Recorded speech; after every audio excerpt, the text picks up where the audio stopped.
Como é que funciona a linguagem silenciosa? Pra que serve, meu gato? O cara serve pra tudo. Desde... As pessoas conhecem muito pelo canal Não Minta Pra Mim. Ou seja, e ali é um entretenimento. Ali é o início. Você analisa um vídeo, alguma coisa, e já sai falando se a pessoa tá contando um lorota ou não. Você consegue identificar as coisas de Pablo Marçal? Você fez do Pablo Marçal? Gente, se for falar de Pablo, a gente vai ficar mais também, mas... O que acontece? Ele sumiu, né? É claro. Não, ele tá na internet. Porque... Não, mas ele sumiu. Sim, porque tá fazendo lá as lives dele. Ele desapareceu, chamar ele aqui, ele desapareceu, mano. Então, o que acontece, cara? Por exemplo, se a gente falar de Pablo Marçal, eu conheci o Pablo em 2018, se eu não me engano. Antes dele estourar e tal. E todos esses caras aí, eu não vou falar os outros nomes, mas tem muita gente do digital que eles já tinham tudo, né? Eles tinham grana, de fato, porque muitos não têm. Sim. Os caras alugam Lamborghini, alugam casa, pra tirar uma foto, aluga até avião, só pra tirar foto dentro do avião. Parado. Sim. O cara vai lá, posso tirar foto, aluga lá, perfeito. Tal. Mas o Marçal tem resultado, e tem uma galera que tem resultado. Só que o tesão deles era ser reconhecido, por exemplo. Entendeu? Era andar na rua e falar, é você... eu quero uma foto. Não bastava só a grana. Não bastava, entendeu? E isso para boca de funil também é interessante. Então vários tentaram.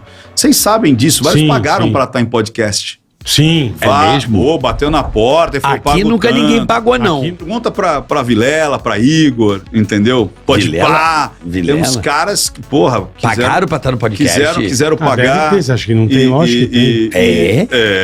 Ô, papai, só que não rendeu, cara. Então, você paga e não é uma porcaria. Não rende, o negócio não vai. Pô, pagar pelo podcast é muito caro. E vem com uma história de, sabe, uma história que o cara quer, ele tá muito formatado a palestrar. E aí ele quer palestrar, ele não quer trocar ideia. Ele quer dar uma palestrar. palestra. E o Marçal, ele tava numa dessas de eu quero quebrar todas as bolhas. Que o grande tesão desses caras é quebrar as bolhas. Pra você ter uma boca de funil maior. Mas ele foi bem nesse aspecto, eu acho. Então, ele teve uma sorte no meio do caminho absurda. Sorte? E eu falei pra ele, inclusive. Eu cheguei a assessorá-lo em algumas coisas de comunicação nessa eleição. Como eu disse, eu já assessorei vários políticos. E esse momento, quando ele sai, por exemplo, para presidente, eu ainda falei, cara... Prefeito. Não, primeiro para presidente. Que deu merda. Aí eu falei, cara, não tem a ver com você... Larga a mão. Falei, larga a mão disso aí. Você quer começar na política? Começa com, eu falei, um prefeito, um senador, um governador. Começa por um... Não adianta você ir para presidente de cara, porque não tem sentido. Vira o Enéas só... Né? Aí ele pega e tal, e vai para a prefeitura.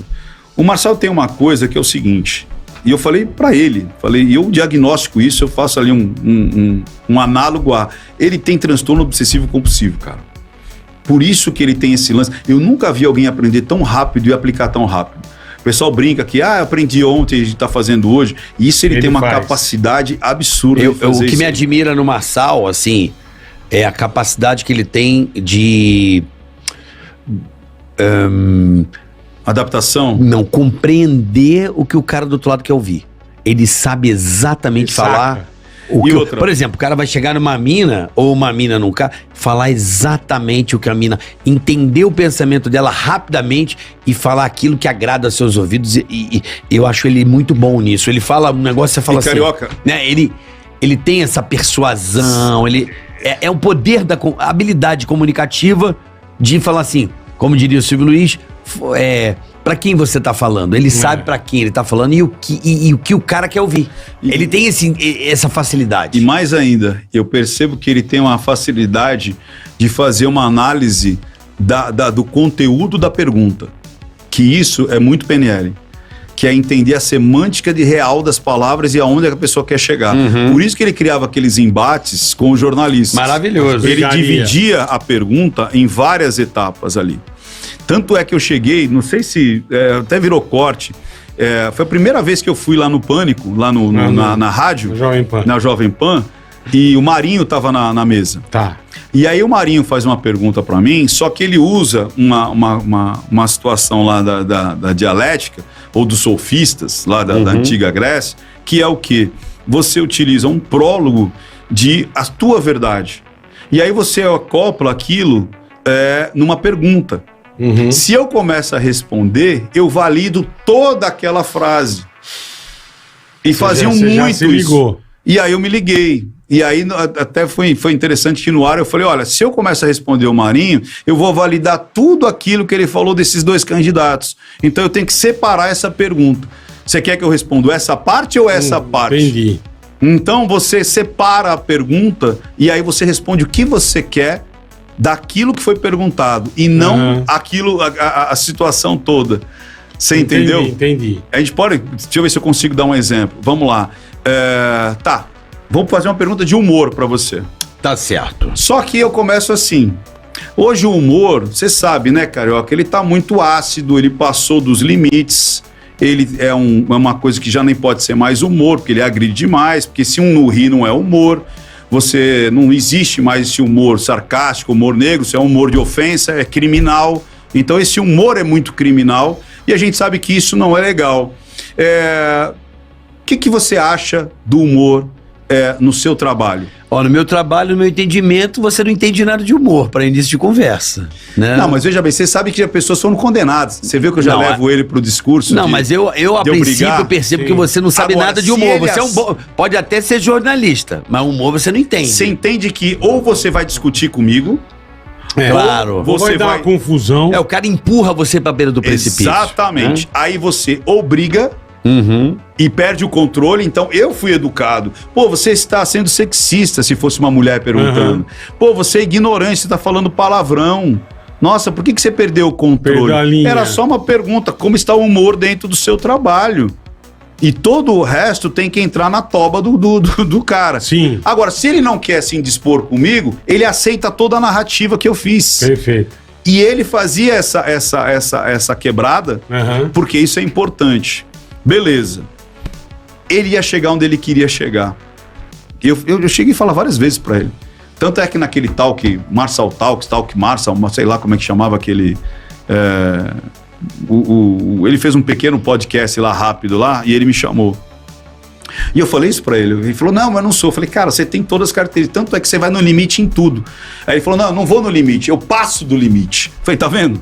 Você tá na cara que você tem compulsão. Pra ser o maior, pra ser o melhor, pra ser... Sempre fazer algo que ninguém conseguiu fazer. Dito isso, quando ele fala que vai ser candidato a prefeito, eu cheguei a falar várias vezes no início. Eu falei, eu não sei se ele... realmente quer ser político, ou ele, assim, o bichinho mordeu ele, ou ele quer o poder é foda, criar uma grande boca de funil. Quando ele faz a batalha dos cortes, pouca gente sabe disso. Aquilo ali foi a batalha do corte que perdeu o controle. Tem um americano que ele conseguiu ser o cara mais falado na internet. O que ele fez? Batalha do corte. Você sabe como é que funciona a batalha do corte? Batalha do corte é o seguinte, e ele botou lá, acho que foram centenas lá em Alphaville, e depois ainda botou mais gente pra fora lá, depois que as pessoas foram ver que tava ganhando dinheiro. Então ele cata todo mundo que tem rede social relevante e fala o seguinte, vamos fazer a batalha do corte. Tá todo o meu conteúdo aqui, vocês vão ter o drive aqui, tá com todo esse conteúdo disponível. Cortem à vontade. Faça o que vocês quiserem. E aí, a partir daí, quem tiver mais viralização vai receber uma grana. Tá. Que chegou até um ponto de ganhar um carro, uma coisa. Acho que era uma BMW, um negócio, tinha lá um carro prêmio lá. E aí, a molecada começou primeiro a fazer... Isso foi tipo novembro, dezembro, janeiro. Começou a fazer o quê? Uns cortes assim, 5 formas de você aproveitar o seu dia. Como não entrar num embate... não sei o que lá. Muito de conteúdo do conteúdo dele. Dele mesmo. Daquele conteúdozinho e tal, de 5 coisas pra lá, 3 pra cá, empreendedorismo, aprenda isso, marketing digital, faça isso e retenha a audiência da sua, do seu canal e blá, blá, blá. Até que uns moleque louco, achando que aquilo era legal, e começou, nossa, ele dominou um cavalo. Sim. Aí fez o corte do cavalo dando ré. Aí o outro, olha, ele salvou o helicóptero. Aí botou, olha, ele discutiu com o cara lá dos 5 mil reais do estrogonofe. Ele falou mal do Ayrton Senna. Olha, ele falou mal dele, porque ele é melhor que o Ayrton Senna. Só que na cabecinha daquela molecada, isso era legal. E quando foi pra rede, virou meme. Ele tava no mesmo nível de Naldo Baguncinha e Naldo, cara. Ele tava no mesmo clube. Tanto é que tinha vários memes que eram os três. Era o Mike Baguncinha, ele e o Naldo. E aí o negócio foi... E todo mundo pegou a rabeira e já... joga merda na Geni. É bem louco. A política é isso. Todo mundo jogando merda na Geni. Não, e não tava na política ainda. Tanto é que eu falei, cara, esse cara não volta mais. A conversa de bastidores do pessoal, que ninguém quer falar agora, mas o pessoal digital, ele não volta mais. Acabou, já era. Já deram um regaço tão grande. Já deram um regaço que a credibilidade desse cara foi pra zero. Só que no meio do caminho, por isso que eu falo, tem coisa que acontece na vida do Marçal. Você for dar sorte. Tem sorte e parece que tem Deus, assim. Deus parece que quando ele tá quase caindo, Deus fala assim, peraí, eu vou tirar você, meu filho, eu vou botar você aqui. Aí o que acontece? A tragédia do Rio Grande do Sul. Certo. Enquanto ele só tava ajudando, o pessoal ainda tava metendo pau. Ah, o coach lá, enchendo o saco, querendo aparecer, blá, blá, blá, blá, blá, blá. Aí qual foi o ponto da virada? Natuza, em rede nacional, sabe a Natuza, da Globo? Fala assim, olha, gente... Isso aqui, ó, é fake news. Isso aqui é fake news. Tem nome e sobrenome. Pablo Marçal, o coach, está mentindo que não pode se levar as doações que estão parando os caminhões, estão multando. E aí, meu amigo, o cara da NTT aparece falando assim, é verdade. A gente multou, a gente parou, mas vamos anular as multas e tal. E aí ele estava até no meio de um lançamento dele. E ele falou assim, é o seguinte... Eu vou falar pra essa aqui, ó, que ela é uma mentirosa, eu quero que ela se retrate, porque se não se retratar, a gente vai ver o que vai acontecer, viu? E aí começou... Aí aqui, inimigo do meu inimigo é o quê? Meu amigo. Meu amigo, cara, lógico. Deu 50 milhões de visualizações. Aí tudo, Marçal batendo na Globo. Marçal batendo na Globo. Aí aparece lá o tenente-coronel lá do Exército pedindo desculpa pro Marçal. E explicando por que não pegaram... os caminhão. Não, por que não pegaram as coisas de Portugal. Porque ele fez uma ação, isso, não sei, acho que 250 toneladas lá. Mas não compensava trazer. E ele falou, olha, eu quero pedir aqui, mas talvez o Marçal não saiba, mas quero pedir uma desculpa aqui, falando que o Exército tá aqui prontamente. Se negou, Aí todo mundo, e como o pessoal tá puto com o Exército, então, mais uma vez, pum. Aí ele virou rei, meu amigo. Você falou, a sorte. Aí quando ele virou rei... Eu até falei pra ele, cara, você tá conseguindo uma coisa que eu nunca vi na direita, que é pegar votos da esquerda. Ele começou a ir pra periferia e falar uma outra promessa, as quais eles nunca tinham ouvido. Empreendedorismo. Né? Tipo assim, o que o Neymar é? Futebol. Não, o Neymar não é jogador de futebol. Ele ganha mais dinheiro com patrocínio do que ele tem uma empresa. Do que jogando bola. Aí a molecadinha começou a entender, começou não sei o que, aí os motoboy, o motorista de táxi, é Uber e blá, blá, blá, eu quero tirar daqui, não sei o que lá. Aí fala, se eu ganhar ou não, eu vou vir aqui fazer, que é uma coisa que eu queria saber se ele foi, porque ele falou, ganhando ou não, eu vou resolver esse córrego aqui. Falou? Falou, eu vou resolver esse córrego aqui. Se foi ou não. Quero saber se foi ou não. Boa. Mas, aí criou essa levante. Tá, e tava tudo bem. Eu tive 7 análises dos debates, dos debates da cadeirada, da cadeirada. E aí, cadeirada. Cara, acabou da E aí, não sei se vocês tiveram assim, por acaso assistiram, mas eu comecei a fazer análise da linguagem silenciosa, falando onde é usado. É usado, inclusive, no rito da mensagem. O que é o rito da mensagem? O jeito que o cara se veste, como ele fala, a maquiagem, posicionamento, já o olhar. Começa a te dar uma direção. E aí, o Boulos, por exemplo, se você pega o Boulos no início, ele tava com um terno roto, ele tava com uma camisetinha meio já queimada pela água de lavadeira. Você tá entendendo? Sabe aquela camisa branca meio amarelada, né? E ele com aquela coisinha de, minha amiga, você que está aí na Jardim Peri, sabe o que eu tô falando? Aí o outro também foi na mesma onda, até com uma camisetinha Hering por baixo. Lá o Nunes, né? A Marina foi toda de branco, a mulher sumiu, ficou pálida, ficou doente, saca? E o Marçal era o único que tava com um azul profundo, uma gola diferente, usando boné, quebrou todo o rito dali. E o Datena nem se fala, o Datena era o tiozão do agasalho. A cada vez ele aparecia com um agasalho diferente. Um bomber. Bem, bebê. E ele achou que tava no programa do Datena. Era o tiozão do agasalho. E ele ficava babá. Pô, teve uma hora, não sei qual debate, que ele fez assim, cara. A câmera teve que baixar. Não, porque ele ficou assim, ó. Teve no Flow, teve uma hora que ele falou, é isso mesmo e tal, e foi saindo, aí o Tramontina, volta aqui que não acabou, você tem a tréplica, tem essa tréplica aqui e tal. E ele faz uma careta. E aí foi legal que eu comecei a mostrar pro público o quanto que as cores influenciam, né? A Tabata estava vestida com a vovó do pão de queijo. Você vê que ela tinha aquela carinha de, olha, eu tô aqui pra fazer o jogral pra vocês, né? Ela falava com aquela voz da menina de 15 anos, mas queria parecer uma mulher mais velha. E ela começou a mudar as cores, a paleta da maquiagem, ela começou a mudar, começou a botar acessórios mais contundentes, de ferro, pra mostrar uma coisa mais agressiva, pra tirar aquela coisa da menininha que faz jogral lá na escola. Então você foi percebendo, através da análise, o quanto que eles foram... Ela parecia que estava fazendo trabalho de faculdade. A princípio era isso aí.